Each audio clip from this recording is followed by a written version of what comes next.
예수님이 부활하셨다고 했을 때에 우리는 어디에 강조점이 있습니까? 실제 살아나셨다는 어떤 역사적인 사건에 관심이 있는지, 아니면 부활하신 예수님이 지금도 살아서 우리와 함께 하시고 세상을 통치하신다는 것에 관심이 있습니까? 자, 여러분들은 어떤 부분입니까? 부활의 역사성에 더 무게중심을 둡니까? 아니면 부활의 현재성에 무게중심을 두고 있습니까? 물론 역사적인 부활이 없으면 부활의 현재성은 아무런 의미가 없습니다. 그런데 문제는 그 부활을 이야기할 때 너무 과거에 일어난 사건에만 집중하고 강조하면 문제가 생길 수 있다는 겁니다. 제가 어릴 적에 이 부활절의 설교를 들으면 많은 경우에 부활의 사건, 역사성에 대한 많은 그 이야기를 들었습니다. 저도 그렇게 말했죠. 예수님이 정말 부활했습니다. 그 역사적인 사실들을 이야기하고 여러 가지 예수님이 죽지 않았다는 그 여러 가지 말들을 했지만 거기에 대한 변증들을 이야기하고 했습니다. 그러면서 진짜 부활이라는 것을 알게 되었어요. 그런데 그것만 강조하면 거기서 끝난 거예요. 예수님의 그 부활 사건은 2000년 전에 있었던 하나의 사건으로 그냥 끝나버립니다. 2000년 전에 있었던 사건이 우리하고 무슨 상관이 있을까?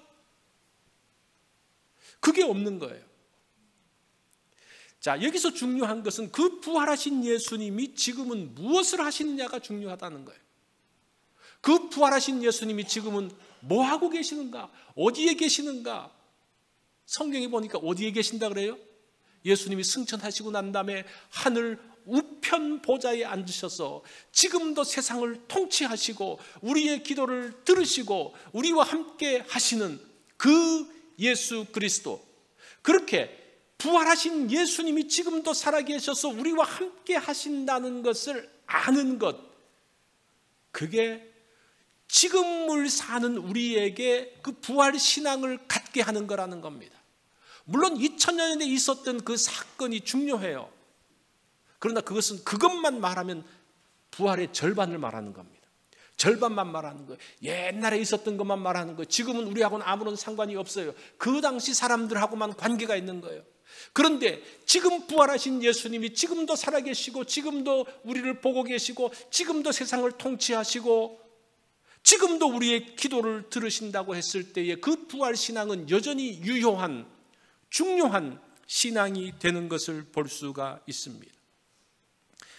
자, 오늘은 이제까지는 여러분들이 부활의 역사성에 대한 이야기는 많이 이제 들으셨겠지만 이제 오늘은 부활의 현재성에 대한 이야기를 좀 하려고 합니다. 물론 제가 부활의 현재성을 몇 번 말씀을 드렸어요. 그렇지만 오늘 이 사건을 통해서, 특별히 요한복음 사건을 통해서 지금 요한이 어떻게 부활의 현재성을 설명하고 있는지를 한번 보도록 하겠습니다.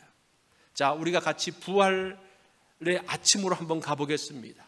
예수님께서 십자가에서 돌아가시고 난 다음에 장사된 지 3일이 지났습니다. 안식 후 첫날, 오늘로 말하면 주일이에요. 주일날 새벽에 있었던 이야기입니다.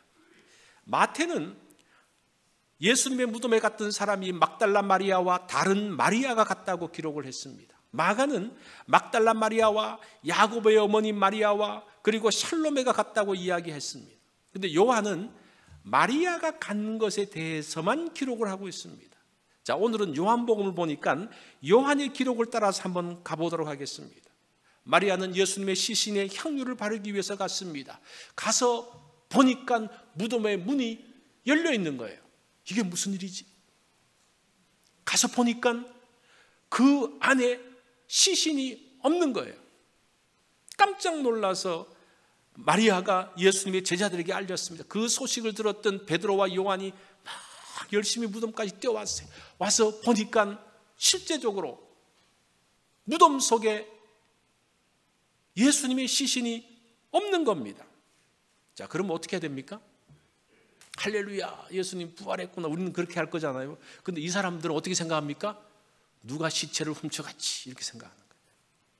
도대체 누구야? 누가 예수님의 시체를 훔쳐갔어? 베드로가 무덤 안에 들어가 보니까요, 머리에 쌌던 수건과 몸을 쌌던 세마포는 그대로 있는데 시체만 없어졌어요. 보세요. 시체를 훔쳐가려고 그러면 싸진 채로 훔쳐가야 되잖아요. 그런데 그거를 그 껍데기는 그 싸고 있는 것은 다 해놓고 그럼 그 시신만 가져갔다는 게 말이 안 되잖아요. 그런데 그 사람들은 지금 시신이 없어졌다는 것에 신경을 쓰다 보니까 그런 생각들은 하지 못하고 무조건 없어졌다는 데만 관심을 갖습니다. 마리아는 그것을 보면서 울었다라고 이야기합니다. 여기서 울었다라는 이 단어를 보니까요, 큰 소리로 울부짖는 거예요. 통곡을 하는 거예요. 아이고, 예수님 어디 가셨어? 이들은 예수님의 시신이 없어졌는 것만 생각을 했습니다. 마리아는 울고 베드로와 요한은 심각하게 생각을 했습니다. 자, 8절을 보니까 이제 베드로가 무덤으로 갔고 요한이 갔는데, 베드로가 무덤 안에 가보니까 시신이 없어진 것을 보고 요한도 그것을 봅니다. 그러면서 8절에 뭐라고 나오는 거니, 그때야 무덤에 먼저 갔던 그 다른 제자, 그 다른 제자는 요한을 이야기합니다. 그 다른 제자도 들어가 보고 믿었더라. 근데 요 구절만 보면요, 아, 요한은 예수님이 부활하신 것을 믿었구나라고 생각하는데, 그 뒤에 구절을 보면요, 믿은 게 아니에요. 뭘 믿었는 거 아니? 무덤이 비어있다, 시신이 없었다는 것만 믿었다는 거예요. 구절을 보면 그들은 성경에 그가 죽은 자 가운데서 다시 살아나야 하리라 하신 말씀을 아직 알지 못하더라. 이제 그렇게 보면 요한이나 베드로나 예수님이 부활했던 것은 꿈에도 생각하지 못합니다. 그리고 두 제자는 자기 집으로 돌아갔습니다. 그런데 이 성경에서는 자기 집으로 되어 있지만 사실은 집이 아니고 자기가 있었던 곳으로 돌아갔다 이렇게 되어 있어요. 그들이 지금 무서워서 숨어 있잖아요. 다시 숨어 있는 장소로 돌아갔습니다. 그러나 마리아는 울면서 계속적으로 무덤에 머물러 있었습니다.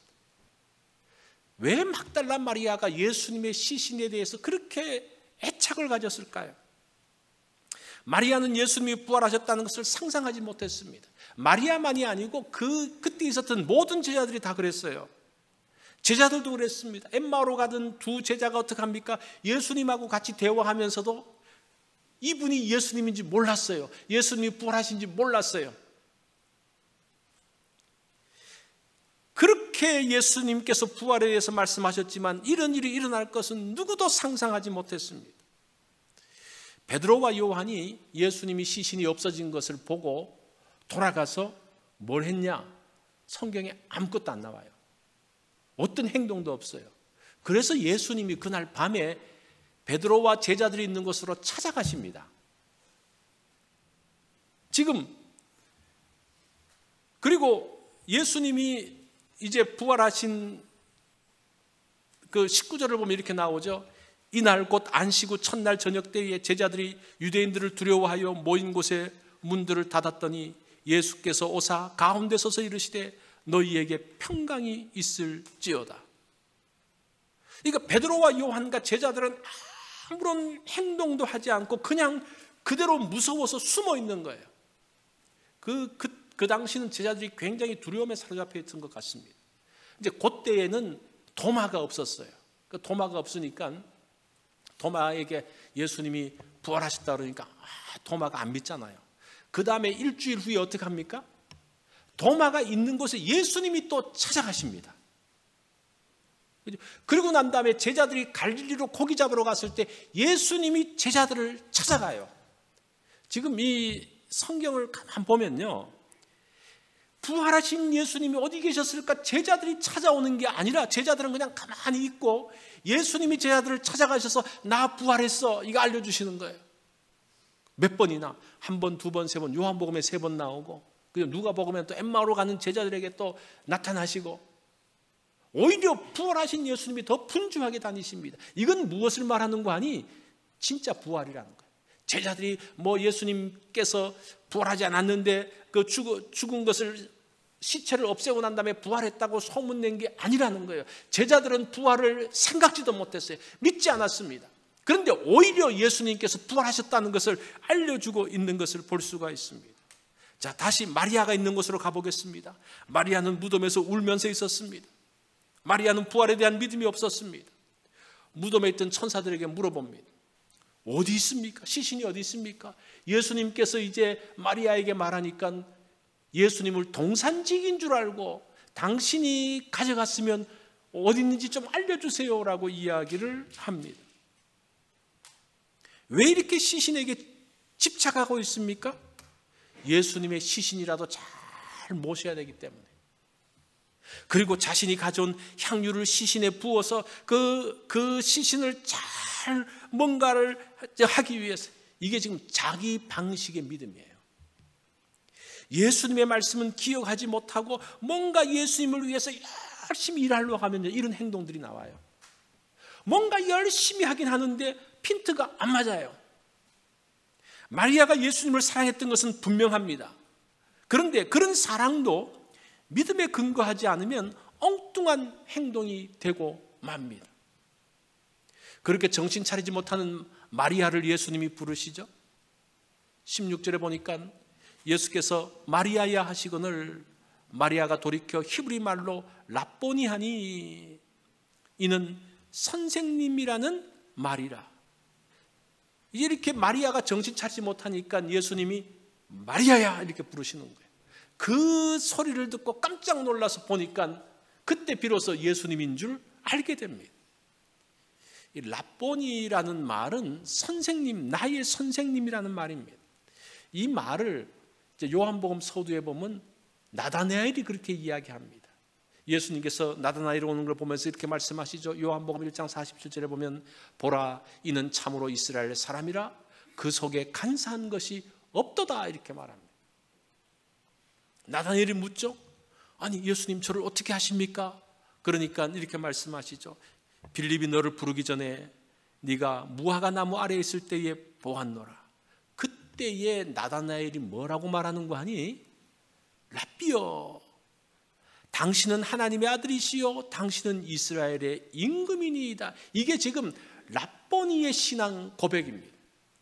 랍보니여라고 말할 때에 이게 지금 예수 그리스도가 하나님의 아들이고 이스라엘의 임금입니다라는 그 나다나엘의 고백들을 보면서, 또 다른 성경에 보면 소경이 눈을 뜰 때에 보면서 그때에 랍보니라는 고백을 하고 있는 것을 볼 수가 있습니다. 이제 비로소 마리아가 부활하신 예수님께 신앙 고백을 하고 있습니다. 예수님이 마리아에게 말씀하십니다. 17절에 보니까 예수께서 이르시되 나를 붙들지 말라. 내가 아직 아버지께로 올라가지 아니하였노라. 너는 내 형제들에게 가서 이르되 내가 내 아버지 곧 너희 아버지 내 하나님 곧 너희 하나님께로 올라간다 하라 하시니, 이게 나를 붙들지 말라. 그 옛날 성경에는 내게 손대지 말라로 되어 있어요. 그래서 이게 내게 손대지 말라 그래서 부활하신 예수님이 하나님을 만나기 전에 마리아가 먼저 예수님의 손에 손을 대면 이제 부정타니까 하지 말라는 그것으로 들었는데 그게 아니에요. 이 붙들지 말라라는 말은 무슨 말인 거 아니? 부활하신 예수님이 앞으로 어떻게 될 것인가에 대한 말씀을 하고 있어요. 여기서 지금 부활 신앙에 대한 내용들을 엿볼 수가 있습니다. 나를 붙들지 말라는 말은 지금까지 하는 것을 중단하라는 그런 말입니다. 마리아가 지금까지는 예수님의 육체에 집착을 했습니다. 예수님이 죽더라도 이 땅에 있어야 됐습니다. 예수님이 죽으시더라도 내가 보는 곳에 그 무덤이 있어야 됐습니다. 그런데 예수님은 이후로는 나와 관계를 다시 설정하라고 말씀하십니다. 그러면서 내가 내 아버지, 여기 보면 내가 내 아버지 곧 너희 아버지, 내 하나님 곧 너희 하나님께로 올라간다 하시니 그 말이에요.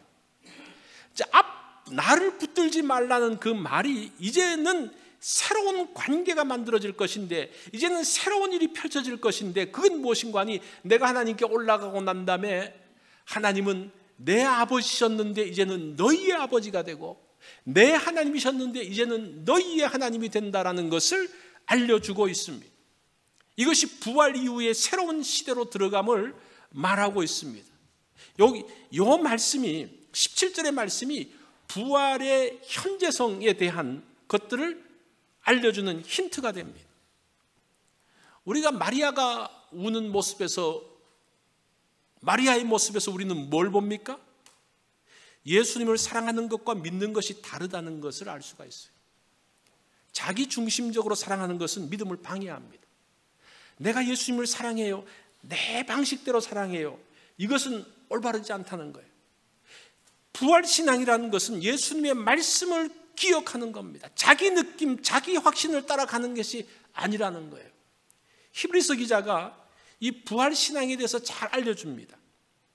뭐라고 말씀하는 거 아니? 히브리서 11장 17절 같이 한번 읽어볼까요? 시작. 아브라함은 시험을 받을 때에 믿음으로 이삭을 드렸으니 그는 약속들을 받은 자로 돼 그 외아들 드렸느니라. 아브라함이 이삭을 믿음으로 하나님께 드렸습니다. 이것이 부활신앙이라는 거예요. 자, 어떻게 부활신앙인지 19절을 보면 이렇게 나와요. 그가 하나님이 능히 이삭을 죽은 자 가운데서 다시 살리실 줄로 생각한지라, 그렇게 말해요. 이게 무슨 말인 거 아니? 하나님은 어떤 약속을 하십니까? 이삭을 통해서 바다의 모래같이 하늘의 별같이 많은 후손들을 줄 것이라고 아브라함에게 약속하셨어요. 그런데 그 이삭을 통해서 이런 일들이 벌어지는데 하나님께서 그 이삭을 죽이라고 하십니다. 하나님 앞에 죽여서 바치라고 합니다. 그때에 아브라함이 지금 어떻게 판단을 합니까? 이삭이 죽으면 하나님의 약속이 다 없어지잖아요. 문제가 되잖아요. 그렇게 생각하지 않고, 지금 잘 들어보세요. 아브라함은 현재의 상황을 보고 판단하지 않고 하나님의 약속을 생각하면서 판단하고 행동합니다. 자, 여러분 이해가 되시죠? 우리가 어떤 판단들을 할 때에 내 가운데 벌어지고 있는 그 상황을 가지고 많은 경우 판단할 때가 있어요. 아, 이거 이렇게 되니까 이삭이 죽으면 끝나잖아. 어떻게 이삭을 죽일 수 있어? 그게 이 상황을 가지고 판단하는 거예요. 자, 하나님의 약속을 가지고 판단한 것은 무엇인가 하니? 하나님께서 지금 이삭을 통해서 많은 씨를 내셨는데 여기서 이삭을 죽이라고 하시면 아마 하나님이 이삭을 죽이더라도 다시 살리실 것이야. 그것을 믿고 칼을 드는 거예요. 이게 지금 그 말이에요. 하나님이 능히 이삭을 죽은 자 가운데서도 다시 살리실 줄로 생각하신지라. 하나님의 약속은 죽음이고 모든 문제고 그 모든 문제들을 더 뛰어넘는 것이 하나님의 약속이라는 겁니다. 그게 부활신앙이에요. 그러다 보니까 히브리서 기자는 이런 아브라함의 모습 가운데서 부활신앙을 갖는 것이 무엇인지를 설명하고 있습니다. 그렇기 때문에 부활신앙은 죽음 앞에서도 절대 체념하지 않고 굴복하지 않습니다. 하나님이 다시 살리실 것이기 때문입니다. 혹시 죽더라도 하나님이 다시 살리실 것을 믿기에 그 가운데 들어가는 거예요. 이게 부활신앙인데 이런 믿음을 가진 사람은 세상이 감당치 못합니다. 부활신앙이라는 것이 뭡니까? 그냥 단순히 예수님이 죽으셨다가 살아나신 것을 내가 알고 있고 나는 믿어, 그 정도가 아니라는 거예요. 그 정도가 아니라는 거예요. 하나님께서 약속하신 그 모든 것들이 지금도 이 상황에서도 여전히 일어날 것을 믿는 것입니다.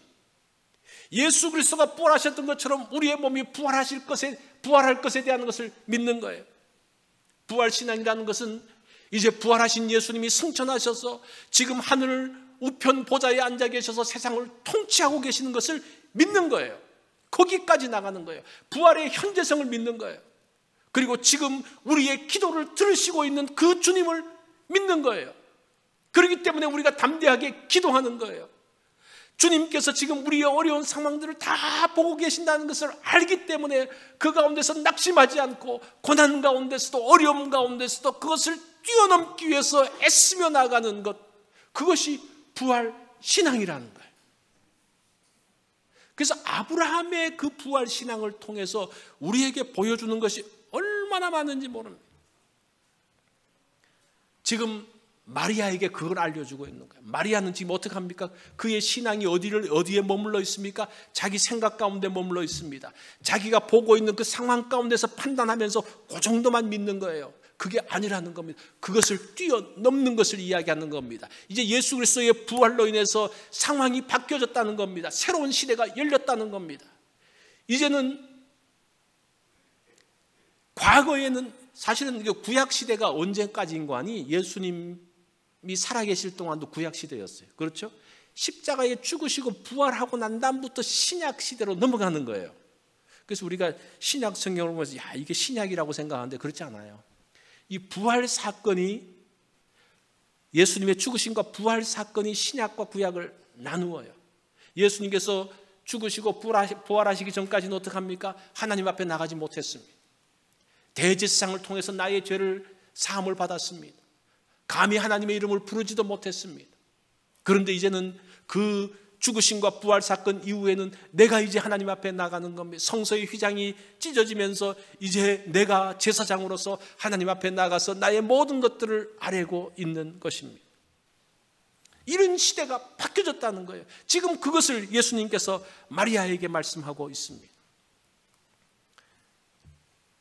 예수님의 역사적인 부활은 우리를 견고하게 합니다. 그렇다고 예수님이 역사적으로 부활하신 것을 믿지 말라는 게 아니에요. 그것이 중요해요. 그게 이제 파운데이션이에요. 그게 기초가 되어져야 돼요.